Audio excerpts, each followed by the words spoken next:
ગાંધીધામ ખાતે વિશ્વ હિન્દુ પરિષદ બજરંગ દળ દ્વારા જન્માષ્ટમીના પાવન પર્વ નિમિત્તે શોભાયાત્રા નીકળી। આજરોજ જન્માષ્ટમીના પાવન પર્વ નિમિત્તે કૃષ્ણ જન્મોત્સવની શોભાયાત્રા વિશ્વ હિન્દુ પરિષદ બજરંગ દળ દ્વારા કાઢવામાં આવી હતી।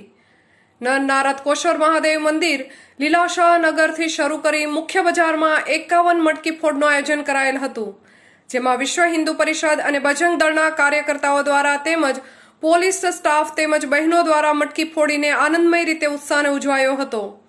શહેરમાં શોભાયાત્રા દરમિયાન નગરપાલિકાના પ્રમુખ તેમજ સમગ્ર અધિકારીગણ, વિશ્વ હિન્દુ પરિષદના, બજરંગ દળ તેમજ પૂર્વ ધારાસભ્યશ્રી તેમજ શહેરના દરેક સમાજના લોકોએ શોભાયાત્રામાં ભાગ લીધો હતો અને ઉત્સવને ખૂબ જ આનંદમય વાતાવરણ બનાવ્યું હતું।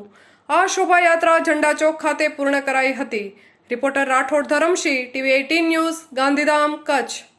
હું અનિલભાઈ શ્રીમાળી, સંયોજક વિશ્વ હિન્દુ પરિષદ।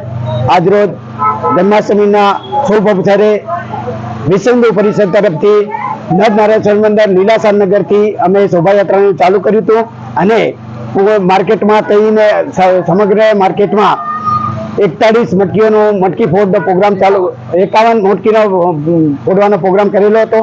આજે ગાંધીધામની શોભાયાત્રામાં સર્વે જનોને આમંત્રણ આપી અને સર્વે પ્રજાએ આજે ખૂબ સહકાર આપ્યો છે।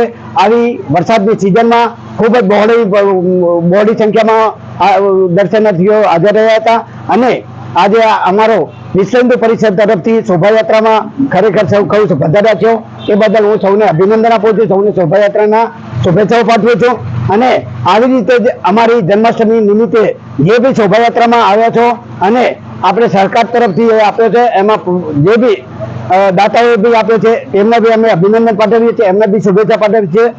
સાથે જે વિશ્વ હિન્દુ પરિષદ સતત વર્ષોથી આ જે કાર્યક્રમ કરી રહી છે અને વિશ્વ હિન્દુ પરિષદ અને બજરંગ દળ દ્વારા જે બજરંગોએ ખૂબ મહેનત કરી અને આજે સમગ્ર કચ્છમાં નામ થાય એવી શોભાયાત્રાનું આયોજન કરેલું હતું।